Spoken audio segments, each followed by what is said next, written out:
Assalamu alaikum students. Today we will complete exercise number 2.7.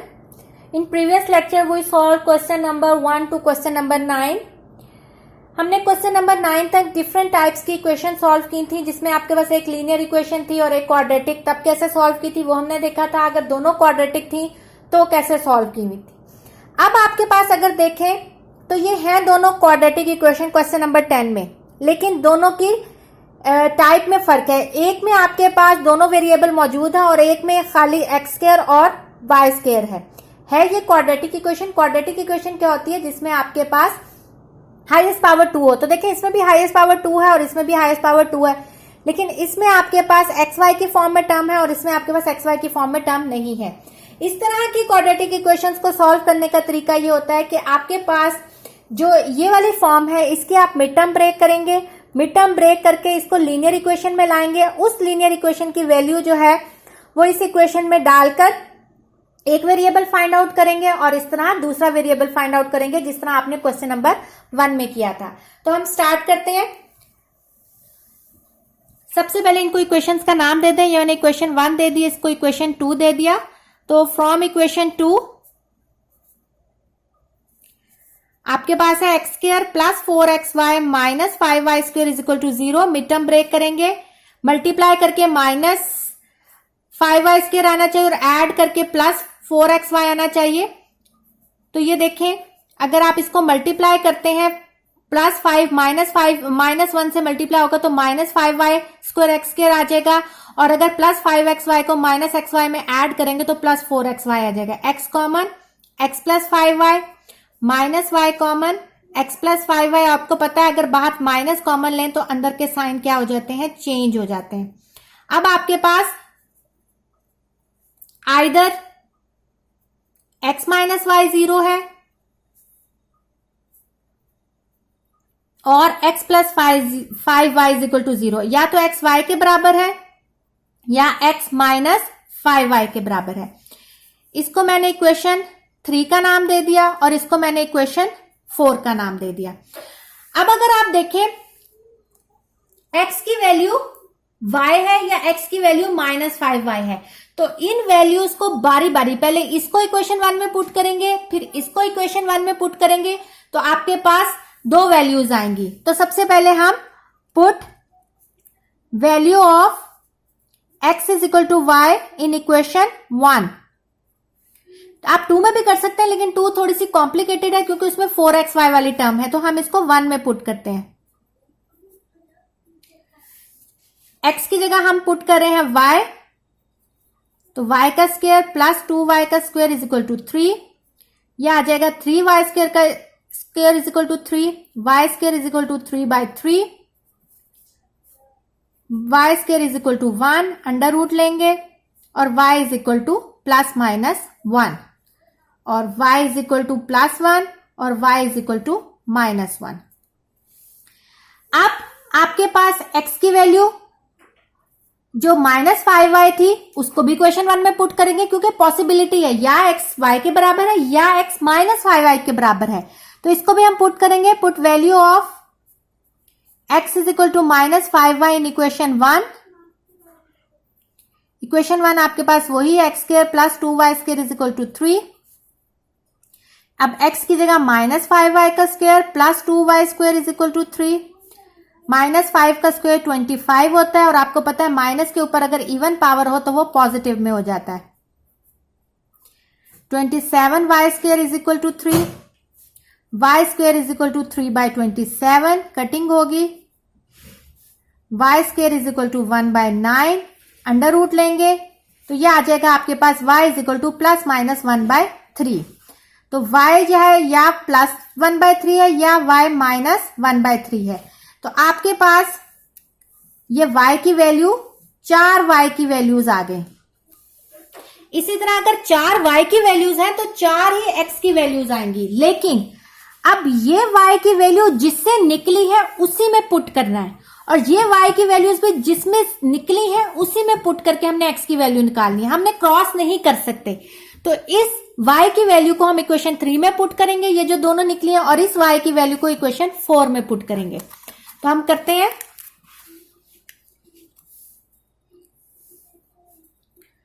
Put y is equal to 1 in equation 3। Equation 3 क्या थी कि x y के बराबर है, तो अगर y 1 है तो x भी 1 हो जाएगा। Put y is equal to -1 in equation 3, तो अगर y -1 है तो x भी -1 हो जाएगा। अब दूसरी साइड पे put y is equal to 1/3 in equation 4। 4 में क्या था, x is equal to -5y, तो ये हो जाएगा -5 1/3, तो x आ जाएगा -5/3। ये तो आ गया पॉजिटिव के साथ।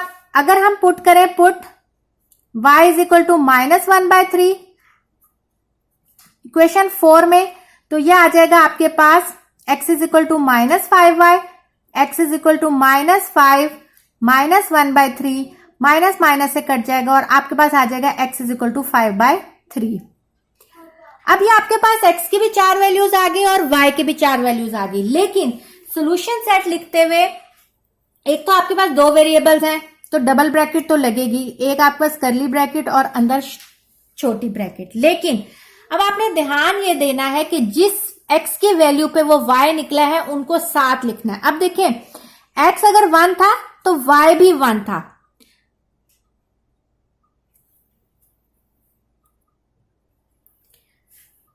x अगर पॉजिटिव 1 था तो y भी पॉजिटिव 1 था, x अगर नेगेटिव 1 था y भी नेगेटिव 1 था। x -5/3 कब था, जब y पॉजिटिव 1/3 था, और x पॉजिटिव 5/3 कब था, जब y नेगेटिव 1/3 था। तो आपने इनका सोल्यूशन सेट लिखते हुए ये ऑर्डर का ध्यान रखना है कि जिस x की वैल्यू के साथ वो y की वैल्यू निकली है या जिस y की वैल्यू से वो x की वैल्यू निकली है उनको साथ साथ लिखना है। तो ये आपके पास रिक्वायर्ड सोल्यूशन सेट आपने इस इक्वेशन का बना लिया। इसका क्वेश्चन नंबर 11 आप खुद करेंगे, मैं अब आपको क्वेश्चन नंबर 12 करवा रही हूं। अब देखिए इसमें यहां भी एक्स वाई की टर्म है और यहां भी एक्स वाई तक की टर्म है, ये क्वेश्चन नंबर 10 और 11 से डिफरेंट है। इस तरह के केस में अगर आप कांस्टेंट को एलिमिनेट कर दें, अगर कांस्टेंट एलिमिनेट हो जाएगा तो आपके पास लीनियर फ्रैक्शन आ जाएगी। अगर आप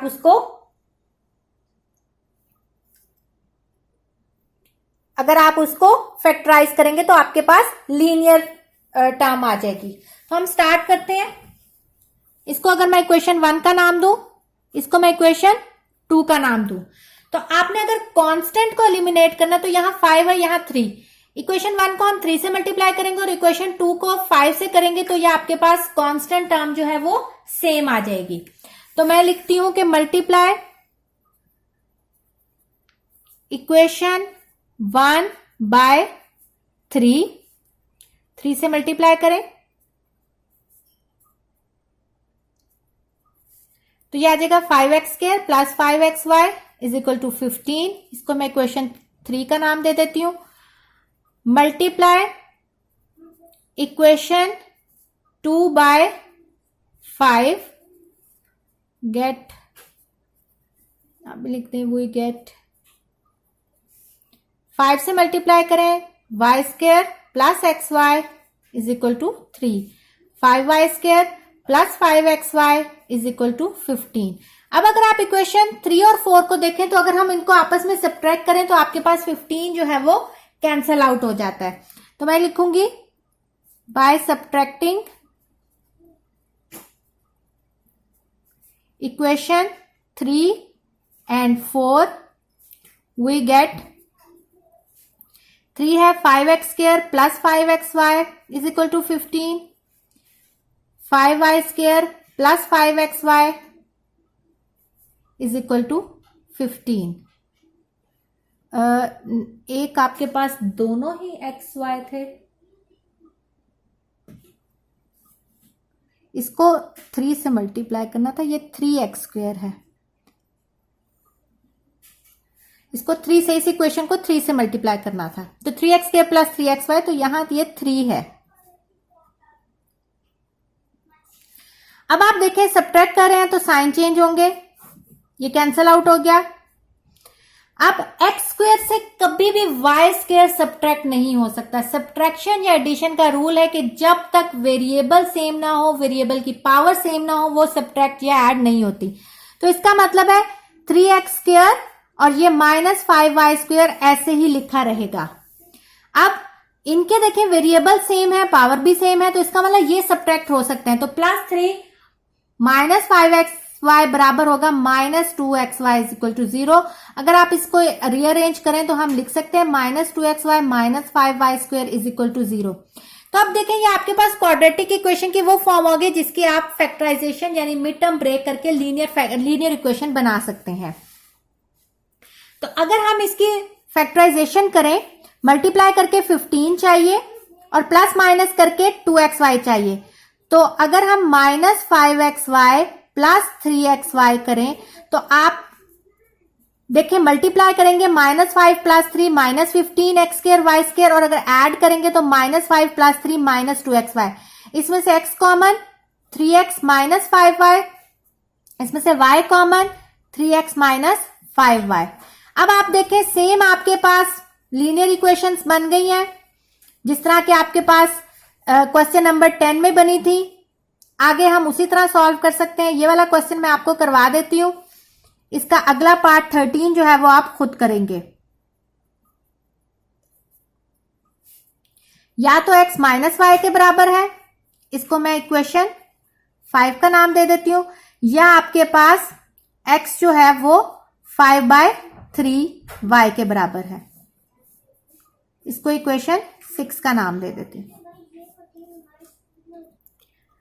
अब अगेन यहाँ पे x is equal to -5y या x is equal to 5/3y किसी भी इक्वेशन में पुट कर लें, 1 या 2, तो मैं पुट करती हूं पुट इक्वेशन 1 में of x minus y in equation 1। Equation 1 आपके पास क्या थी, x square plus x y is equal to 5। x की जगह आ जाएगा -y का स्क्वायर प्लस x की वैल्यू पुट कर दे -y, y is equal to 5।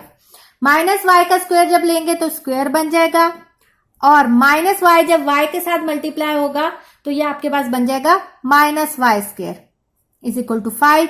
ये कैंसल आउट हो गया, is equal 0 is equal to 5, यानी इसमें वेरिएबल तो आपके पास है ही नहीं, और 0 कभी भी 5 के बराबर नहीं हो सकता। हमारे पास वेरिएबल की वैल्यू गिवन नहीं होती, तो वो हम पॉसिबिलिटी हो सकती है कि उस वेरिएबल की वैल्यू 0, लेकिन कभी कांस्टेंट तो 0 के इक्वल नहीं होगा ना। कांस्टेंट अब आप 5 की एक वैल्यू है, फिक्स्ड वैल्यू है, आप उसको 0 के इक्वल नहीं कर सकते, तो हम कहेंगे 0 is equal to 5 which is not possible. ठीक है, ये इम्पॉसिबल है, तो इसका मतलब ये आपके पास यहां इसकी वैल्यू इसके थ्रू जो है वो नहीं निकलेगी, इम्पॉसिबल होगी। अब now put value of x is equal to 5/3y in equation 1। Equation 1 में पुट करें, इक्वेशन 1 क्या थी आपके पास, x square plus x y is equal to 5, 5/3y का square plus 5/3y is equal to 5। आपके पास आ जाएगा 5 का स्क्वायर 25, 3 का square 9 y square plus 5/3y square is equal to 5।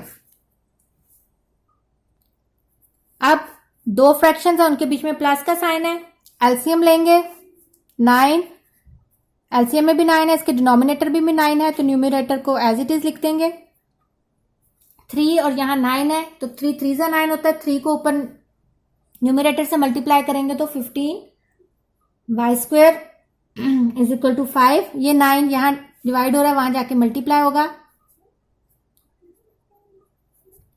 9 into 5 45, और 25 में 15 ऐड करें 30, ये हो जाएगा 40y स्क्वायर। y स्क्वायर इधर रहने दें, 45 ओवर 40, 5 पे कटिंग करें, 5 9 जार 5, 8 जार, y स्क्वायर जो है वो 9/8 के बराबर हो गया। स्क्वायर रूट लेंगे दोनों साइड पे, y जो है वो प्लस माइनस 3/2 2 के बराबर हो जाएगा। नहीं 2 नहीं, 2 अंडर रूट 2। कैसे? अंडर रूट 8 आपको पता है कि अगर अंडर रूट 8 के हम फैक्टर्स लें 2 इंटू 2 इंटू 2। अब ये पेयर है, ये तो आपने 9th में प्रॉपर्टी पढ़ी थी कि आप अंडर रूट को अलग लिख सकते हैं मल्टीप्लाई में, तो ये इसका कट जाएगा जो हमने ये पेयर बनाया था यानी जिसका स्क्वायर हुआ था, और दूसरा एज इट इज आ जाएगा, तो ये बराबर हो जाएगा 2 अंडर रूट 2 के। ठीक है, तो इसका मतलब है y आपके पास या तो +3 अंडर रूट 2 अंडर रूट 2 है, या -3 2 और अंडर रूट 2। अब ये आपके पास x की वैल्यू नहीं आई बल्कि y की वैल्यू आई है, और अभी हमने x की वैल्यू निकालनी है। तो इसमें किस इक्वेशन में पुट करेंगे ये y की वैल्यू के x है, जिस इक्वेशन से ये ड्राइव हुआ था। किस इक्वेशन से ड्राइव हुआ था? ये इक्वेशन 6 से। तो हम y की वैल्यू इक्वेशन 6 में पुट करेंगे। Put value of y in equation 6।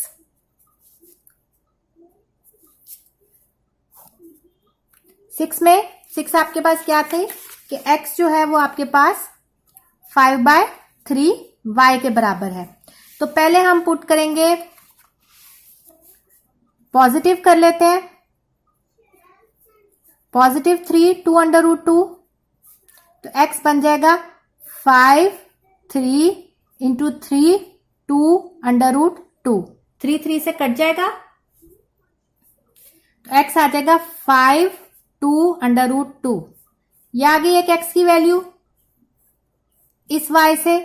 अब दूसरी लगाएंगे, put y is equal to -3 2 under root 2। तो आ जाएगा आपके पास x is equal to 5/3 -3 2 under root 2, 3 से कट जाएगा, -5 2 अंडर रूट 2। अब देखिए आपके पास 2 y है, 2 x है। पिछले क्वेश्चन में हमारे पास 4 x थे और 4 y थे। इसमें क्योंकि एक इक्वेशन में आपके पास वेरिएबल कट गया, खाली कांस्टेंट आ गया था, इसलिए इसमें सोल्यूशन सेट्स की तादाद कम हो गई है। तो हमने इसमें भी ऑर्डर का, इसमें भी आपने ध्यान रखना है कि x 5 2 अंडर रूट 2 कब था? जब y आपके पास क्या था? 3 2 अंडर रूट 2। इसी तरह -5 2 अंडर रूट 2 कब था? जब वो -3 2 अंडर रूट 2 था। तो ये आपके पास सोल्यूशन सेट आ गया।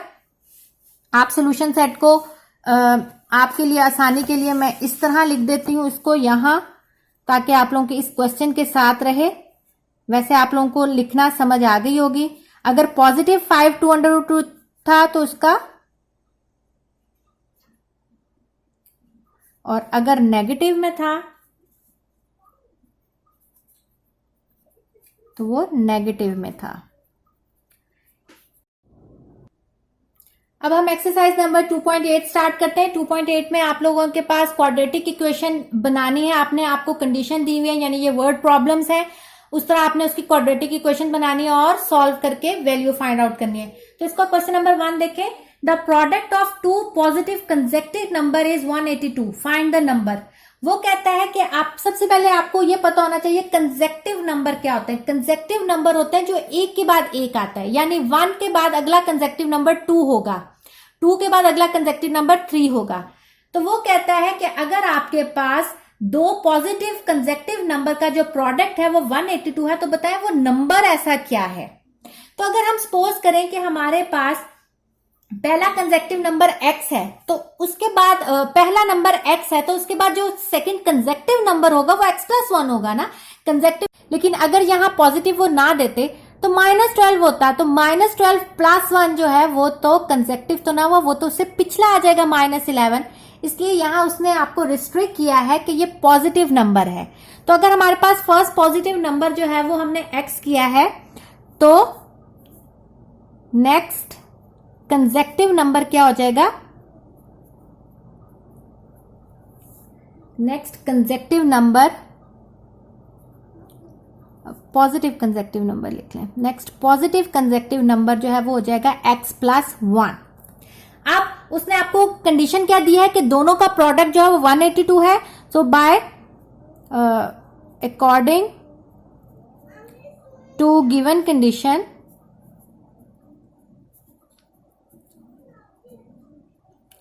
के दोनों नंबर्स का प्रोडक्ट मतलब मल्टीप्लाई हो रहे हैं, वो किसके बराबर है? 182।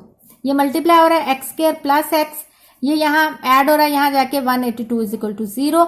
अब देखें ये आपके पास सिंपल क्वाड्रेटिक इक्वेशन आ गई। आप इसकी फैक्टराइजेशन कर सकते हैं। मल्टीप्लाई करके माइनस 182 x² आना चाहिए और प्लस माइनस करके x आना चाहिए। तो अगर आप 14 को 13 से मल्टीप्लाई करें तो ये आपके 182 आता है, और 14x में से 13x माइनस करें तो ये आपके पास प्लस x आता है, क्योंकि साइन बड़ी वैल्यू का आता है। तो ये आ जाएगा x+14 और x+14। तो या तो आपके पास x-13 और x+14, या तो x13 है या x-14 है। अभी उसने हमें रिस्ट्रिक्ट किया था कि वो पॉजिटिव नंबर है, इसका मतलब है हम as x is a positive number, क्योंकि शुरू में हमने कहा है सो निग्लेक्ट जो आपके पास नेगेटिव आया है, तो आपके पास x क्या आ जाएगा? 13 और x+1 क्या हो जाएगा जो उसके बाद अगला नंबर है। नेक्स्ट पॉजिटिव कंसेक्टिव नंबर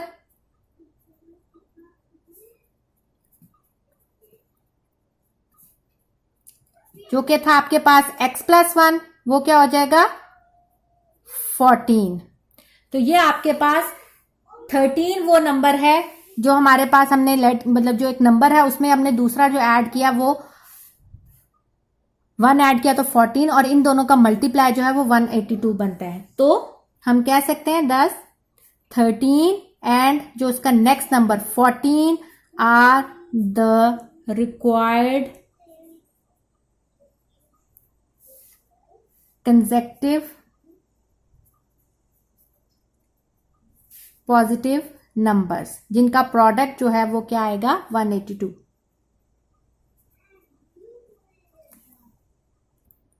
अगला क्वेश्चन है question number 2। The sum of the squares of 3 positive consecutive number is 77। अब 3 पॉजिटिव कंसेक्टिव नंबर्स है और उनके स्क्वायर का सम जो है वो 77 है।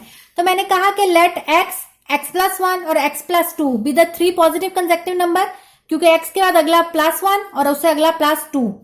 तो अकॉर्डिंग टू गिवन कंडीशन इनके स्क्वायर का सम, स्क्वायर और उनको सम करके जो आंसर आया वो 77 आया। तो ये हमारी अकॉर्डिंग टू गिवन कंडीशन ये आ गया। फॉर्मूला ओपन करेंगे, x² प्लस 2x प्लस 1, इसको भी ओपन करें, x² plus 4x plus 4 is equal to 77।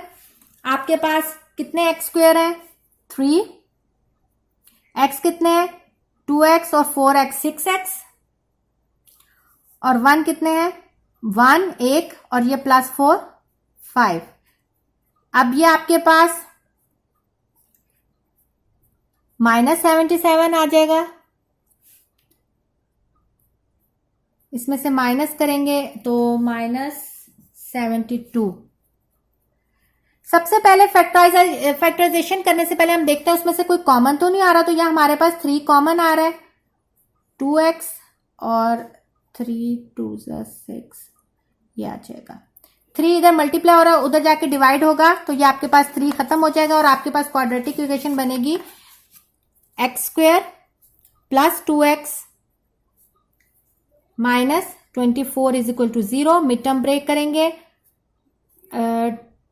तो ये आपके पास आ जाएगी 6x minus 4x minus 24 is equal to 0, plus minus minus sign बड़ी वैल्यू का और 6 4 24, तो ये आ जाएगी x plus 6 minus 4 x plus 6। Again इसमें आपके पास 2 वैल्यूज आ जाएंगी, एक पॉजिटिव एक नेगेटिव, या तो x 4 है या x माइनस 6 है। तो x माइनस 6 को हम निग्लेक्ट कर देंगे, ठीक है।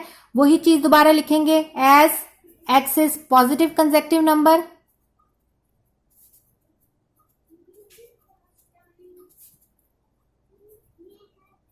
So neglect x is equal to -6. तो आपके पास रिक्वायर्ड नंबर क्या हो जाएगा? So the required number is x is equal to 4. तो हमारे पास पहला नंबर क्या हो जाएगा? फर्स्ट नंबर हमारे पास है 4, सेकेंड नंबर 4 + 1 5 आप कर भी सकते हैं, और थर्ड नंबर जो है वो आ जाएगा आपके पास 6. तो अगर अब आप इन दोनों के स्क्वायर का सम लेंगे तो आंसर 77 ही आएगा. तो हम कह सकते हैं 10 4 5 6 are required, 3 required positive consecutive numbers.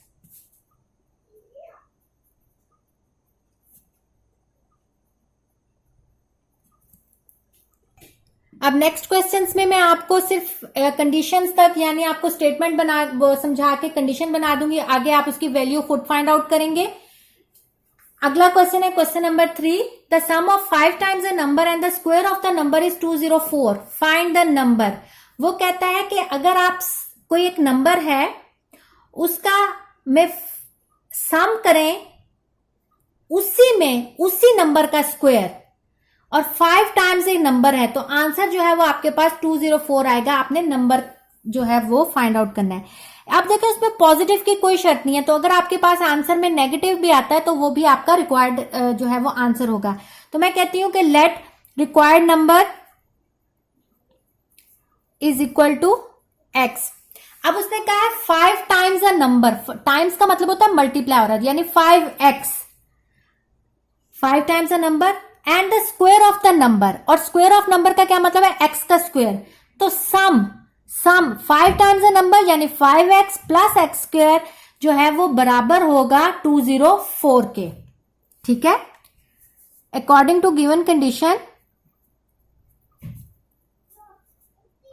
Given condition में हमारे पास क्या आ गया?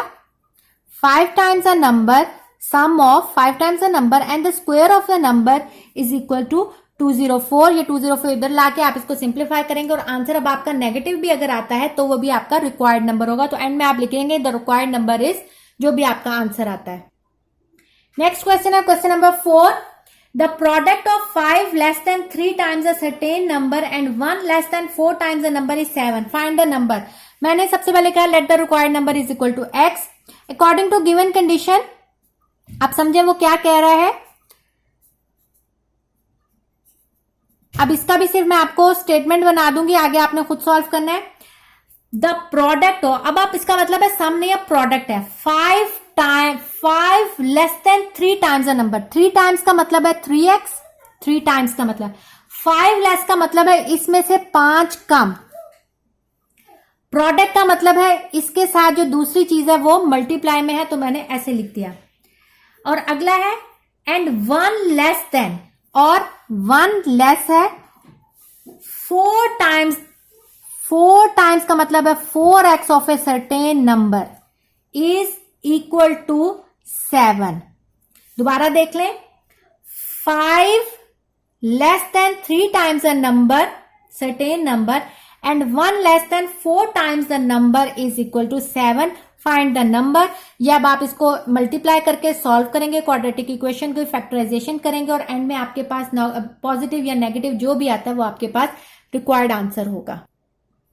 अगला क्वेश्चन है question number 5. The difference of a number and it's reciprocal is. अब डिफरेंस का मतलब है सब्ट्रैक्ट हो रहे हैं, लेकिन अब उसने कहा है कि एक नंबर है उसका जो डिफरेंस लेंगे उसके रेसिप्रोकल से, तो आंसर आपके पास आएगा 15/4. तो फाइंड द नंबर. तो मैंने कहा late required number is x, और इसका रेसिप्रोकल क्या होगा? 1/x. तो वो कहता है नंबर और उसके रेसिप्रोकल का डिफरेंस, यानी दोनों अगर सब्ट्रैक्ट होंगे तो आंसर आएगा 15/4. तो आपने वो नंबर फाइंड आउट करना है. यहां आप लेंगे LCM. x² - 1 is equal to 15/4. Cross multiply होगा. 4x² - 4 is equal to 15x. Arrange कर लें 4x² minus 15x minus 4 is equal to 0। अब ये आप इसकी मिड टर्म ब्रेक करेंगे और वैल्यू फाइंड आउट करेंगे। इसमें भी अगर पॉजिटिव या नेगेटिव आते हैं, क्योंकि उसने कोई मेंशन नहीं किया, तो वो ही आपका रिक्वायर्ड नंबर होगा। क्वेश्चन नंबर 6 को स्टार्ट करने से पहले आप लोगों को थोड़ा सा कॉन्सेप्ट होना चाहिए कि इंटीग्रल नंबर यानी इंटीग्रेट जब हम करते हैं, ये इंटीग्रल नंबर क्या होता है। देखें, अगर मेरे पास 85 एक वैल्यू है, अगर मैं इसको इंटीग्रेट करके लिखूं तो हम इसको लिखेंगे 80 और प्लस 5। तो ये आपके पास इसका 10 वो होता है और ये उसका यूनिट होता है। ठीक है, एक यूनिट प्लेस पे होता है और एक उसकी टेंस प्लेस पे होता है। यानी 85 को अगर आप इंटीग्रेट करके लिखेंगे तो 80 प्लस 5, यानी ये इसका ये जो 10 प्लेस पे है इसका मतलब 80, और ये जो आपका यहां होता है ये उसका यूनिट प्लेस होता है। ठीक है, इसको हम कहते हैं इंटीग्रेट करके रखना, ये इसका इंटीग्रल पार्ट होता है। वैसे हम इसको 85 पढ़ेंगे, लेकिन अगर हम इसको लिखेंगे इसकी यूनिट प्लेस पे 5 है और इसकी 10 प्लेस पे क्या है 80। ठीक है, तो हम लिखेंगे 80 इसका 10 प्लेस है और 5 जो है वो इसका यूनिट प्लेस है, 10 प्लेस और ये मिला के आपके पास बन रहा है 85। ठीक है, अब हम क्वेश्चन नंबर 6 देखते हैं। The sum of the square of 2 digits of a positive integral number is. वो कहता है आपके पास 2 नंबर्स हैं, इसका मतलब अब आपने 2 वैल्यूज फाइंड आउट करनी है, और sum of the squares of 2 digits यानी उन दोनों के स्क्वायर्स का और सम जो है वो 65 के बराबर होगा, and the number is 9 times the sum of its digits. और उसके जो डिजिट्स हैं उनका जो सम है, यानी अगर नंबर्स x और y है, x प्लस वाई, उसका जो 9 टाइम्स है उसके बराबर होगा। आपने वो नंबर फाइंड आउट करना है। इंटीग्रल की बात की है तो मैंने अभी आपको बताया हम यूनिट प्लेस की भी बात करेंगे और टेंस प्लेस की भी बात करेंगे। तो पहले मैं कहती हूं कि digits at unit place. Unit place पे अगर मैं कहूं कि मेरे पास जो है वो क्या है, number, place of a number is equal to x, and digits at tens place of a number is equal to y। Unit place पे जो है मैंने उसको x कह दिया और जो आपके पास टेंस प्लेस पे था उसको मैंने y कह दिया। अब रिक्वायर्ड नंबर क्या होगा? रिक्वायर्ड नंबर में लिखते हुए आप ऐसे नहीं लिखेंगे जैसे मैंने अभी बताया। तो रिक्वायर्ड नंबर क्या होगा? अगर मैं आपको कहूं कि नंबर की फॉर्म में 85 में लिखें तो क्या होगा?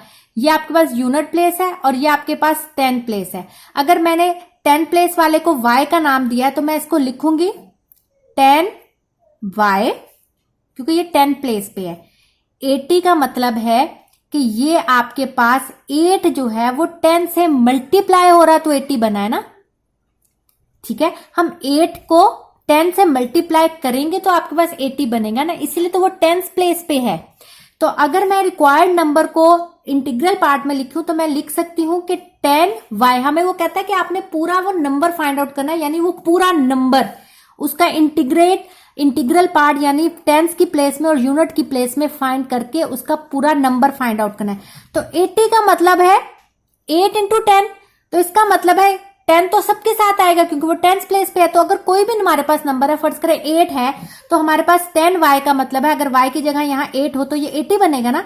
तो हमें अभी नंबर नहीं पता तो मैंने जनरली उसको लिखा है 10y, और यूनिट प्लेस पे जो नंबर होता है वो ऐड होता है। ये जैसे मैंने आपको ये बताया, ये है आपके पास 10 इंटू 8 प्लस 5, तो ये आपके पास मिला के 85 बनता है। तो ये इसी नंबर का समझे हमने इंटीग्रेट करके लिखा है। अब अकॉर्डिंग टू फर्स्ट कंडीशन उसने हमें क्या बताई है कि आपके पास दोनों जो नंबर्स हैं x और y, उनके स्क्वायर का सम बराबर है किसके? 65। उनके स्क्वायर का सम है बराबर 65 के। और सेकंड कंडीशन क्या है? इसको मैं इक्वेशन 1 का नाम दे देती हूं।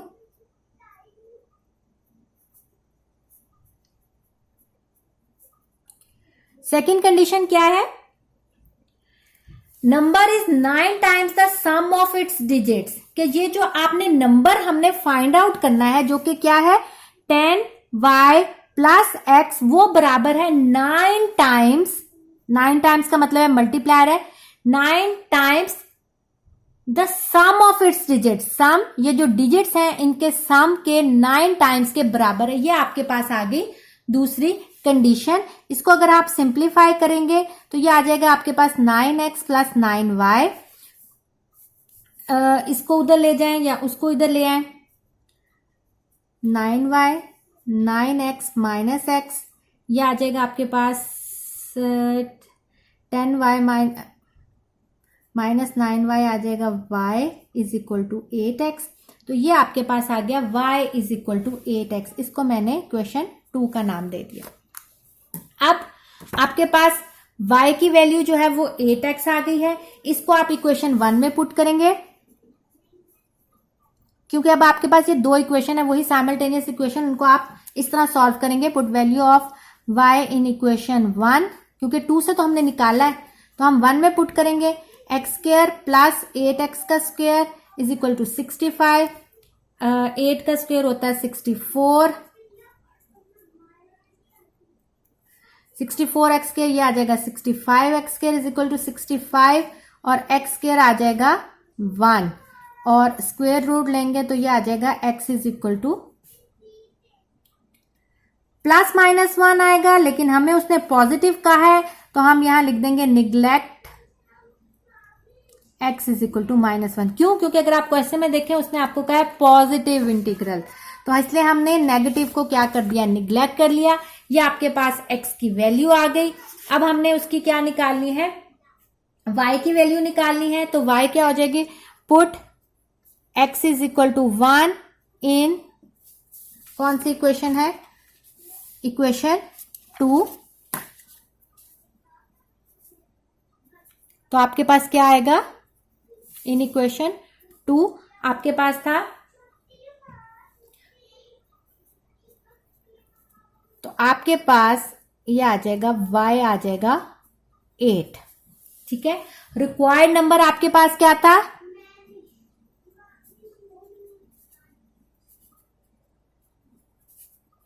रिक्वायर्ड नंबर हमारे पास क्या था 10y प्लस x।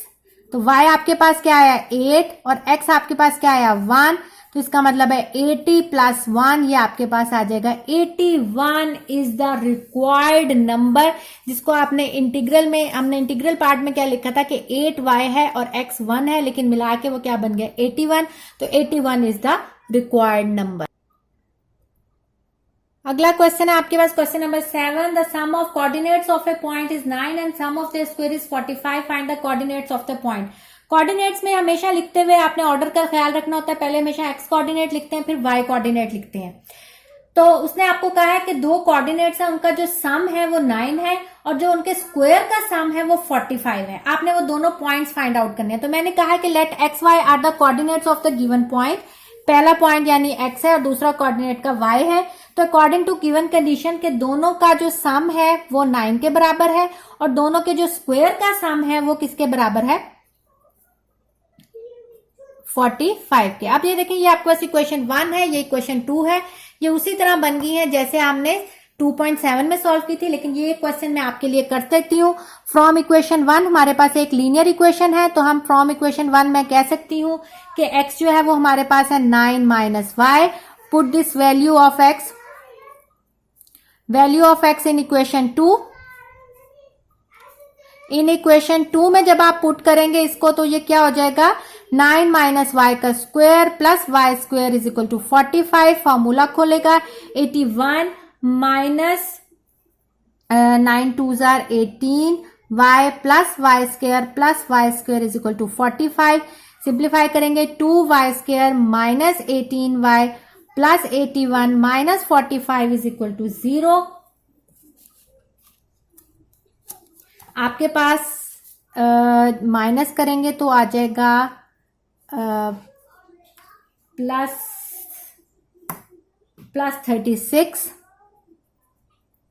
2 कॉमन ले रहे हैं, y square minus 9y plus 18 is equal to 0। ये 2 यहाँ मल्टीप्लाई हो रहा है, वहां जाके डिवाइड हो जाएगा, तो ये आ जाएगा y square minus 9y plus 18 is equal to 0। Mid term break करेंगे, आपके पास मल्टीप्लाई करके 18 आना चाहिए और प्लस माइनस करके 9 आना चाहिए। तो हमारे पास आ जाएगा 6y माइनस 3y, क्योंकि माइनस माइनस प्लस होता है मल्टीप्लाई में, और जब ऐड करेंगे तो माइनस 9y बन जाएगा। तो ये आ जाएगा y minus 6 minus 3 y minus 6। तो आपके पास y माइनस 3 आ गया और y माइनस 6 आ गया। तो आइदर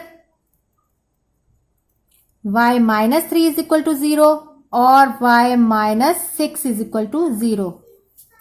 तो आपके पास या तो y3 आया है या y3 आया है या y6 आया। तो ये आपके पास दो y की वैल्यू निकली है। लेकिन अब y की दो वैल्यूज निकली हैं तो x की भी दो वैल्यूज निकलेंगी। तो आप इसको पुट करेंगे, जो आपने इक्वेशन जहां से ये ड्राइव किया था, कहां से किया था हमने, यहां से। इसको इक्वेशन 3 का अगर मैं नाम दे दूं तो put value of y in equation 3,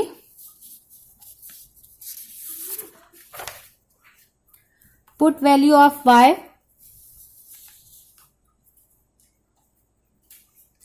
y in equation 3। Equation 3 हमारे पास क्या थी, y is equal to x is equal to 9 minus y। तो x आ जाएगा आपके पास 9 माइनस 3, x आ जाएगा 6, और अगर इधर पुट करेंगे 9 माइनस 6 तो x आ जाएगा आपके पास 3। हमने ऑर्डर का भी ध्यान रखना है और आपने उसका भी ध्यान रखना है कि किस वैल्यू के साथ क्या आएगा। तो 10 coordinates of the point R, जो हमने कोऑर्डिनेट्स निकालने थे वो क्या है, या तो आपके पास अगर x 6 है तो y 3 है, और अगर x 3 है तो y 6 है। तो ये आपके पास कोऑर्डिनेट्स निकले हैं, क्योंकि उसने सॉल्यूशन सेट नहीं मांगा था, कोऑर्डिनेट्स मांगे थे, इसलिए हमने उसको इस फॉर्म में निकाल दिया है। अगला क्वेश्चन है find two integers whose sum is 9 and the difference of their square is also 9। आपने दो इंटीजर्स फाइंड आउट करने हैं जिनका सम जो है वो 9 है और उनका जो डिफरेंस है स्क्वायर का वो भी 9 है। तो according to let x and y are two integers according to given condition, दोनों का सम जो है वो 9 है और दोनों के स्क्वायर का जो डिफरेंस है वो भी 9 है। तो ये इक्वेशन 1 है, ये 2 है, ये लीनियर है। यहां से एक की वैल्यू निकालेंगे, सेकंड में पुट करेंगे, x या y जो भी आ जाएगा उसको दोबारा जो आप पहली वैल्यू बनाएंगे उसमें पुट करेंगे, तो आपके पास दोनों इंटीजर्स आ जाएंगे। ठीक है, अब इसका क्वेश्चन नंबर 9 देखते हैं। अगला क्वेश्चन है question number 9, find two integers whose difference is 4 and whose square differ by 72। तो let x and y are two integers according to given conditions, के आपके पास जो दो इंटीजर्स हैं उनका जो डिफरेंस है वो 4 है और उनके जो स्क्वायर का डिफरेंस है वो क्या है, 72। अगेन इक्वेशन 1 और 2 बनाएं, यहां से इक्वेशन 1 लीनियर है, यहां से x या y की वैल्यू निकालें, उसको इक्वेशन 2 में पुट करें, वहां से जो भी आपके पास वेरिएबल फाइंड आउट होगा उसको जो आप इक्वेशन 3 बनाएंगे उसमें डाल के आप इंटीजर्स फाइंड आउट कर लेंगे।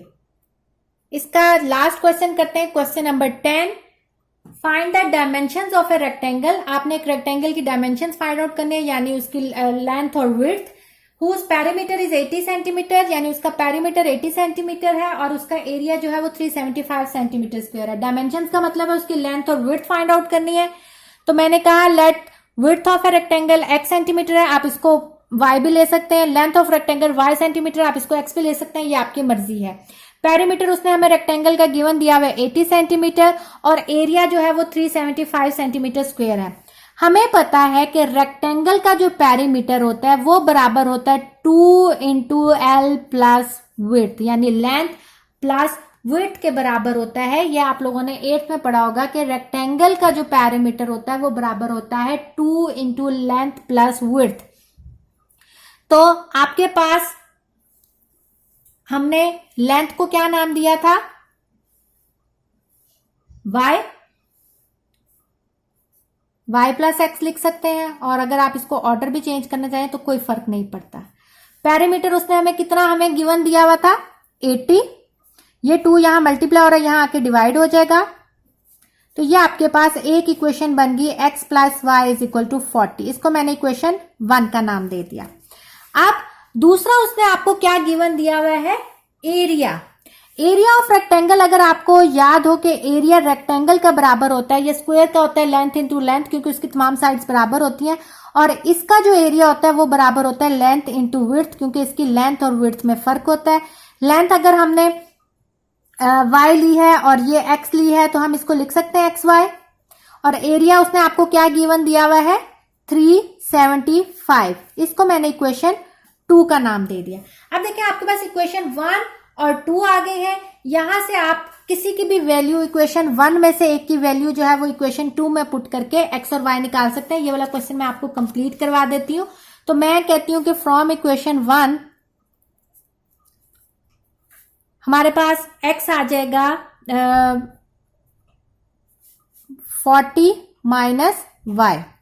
x आ गया आपके पास 40 माइनस वाई, इसको हम पुट करेंगे इक्वेशन 2 में। Put this value in equation 2 में पुट करेंगे। इक्वेशन 2 क्या है, ये 375, x की जगह 40 minus Y, y 40y minus Y square, ये इधर आ जाएगा y square minus 40y plus 375 is equal to 0। अब ये आपके पास मिड टर्म ब्रेक होगी, मल्टीप्लाई करके आना चाहिए 375 और ऐड करके 40 आना चाहिए। तो अगर हम माइनस 25y प्लस 15y लें तो मल्टीप्लाई करके माइनस 25y प्लस 15y 375 होता है, और इनको अगर आप ऐड और सब्ट्रैक्ट करेंगे तो आंसर आपके पास 40 आएगा, नहीं माइनस 15y।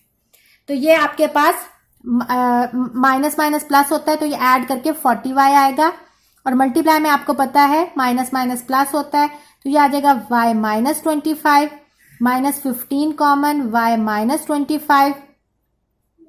तो आपके पास या तो y माइनस 15 है या y माइनस 25 है। आपके पास y आ गया 15 और y आ गया 25। आपके पास y की 2 वैल्यूज आ गई। अगर y की ये 2 वैल्यूज आ गई, इसको आप पुट करेंगे किसमें, इक्वेशन जो आपने ये बनाई थी इक्वेशन 3। तो इसको हम इक्वेशन 3 में पुट करेंगे। अगर आपने y की वैल्यू इक्वेशन 3 में पुट की है तो ये देखें x 25 आ गया और यहाँ x आ गया आपके पास 15। तो ये आपके पास रिक्वायर्ड डायमेंशंस है रेक्टेंगल की, लेकिन ध्यान देना है कि अगर विड्थ एक है तो दूसरे की लेंथ दूसरी होगी। तो हम लिखेंगे जिस तरह हम सोल्यूशन सेट में ध्यान देते थे ना, the dimensions of a rectangle are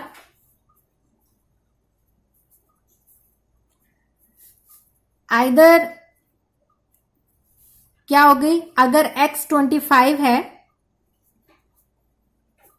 तो y क्या थी 15, और अगर y 15 थी तो x क्या है 25 सेंटीमीटर। तो ये आपके पास रिक्वायर्ड डायमेंशंस आ गई रेक्टेंगल की। इस तरह ये एक्सरसाइज 2.8 खत्म हो गई। आप लोगों ने इसको कंप्लीट करना है, और अगर कोई इशू होगा तो आप मेरे से कमेंट में पूछ सकते हैं। मैंने आपको कंडीशंस समझा दी हैं, इक्वेशंस बना दी हैं, आपने 2.7 सॉल्व कर ली, तो ये इक्वेशंस आप लोगों के लिए सॉल्व करना कोई मसला नहीं है। ओके स्टूडेंट्स, टेक केयर, अल्लाह हाफिज।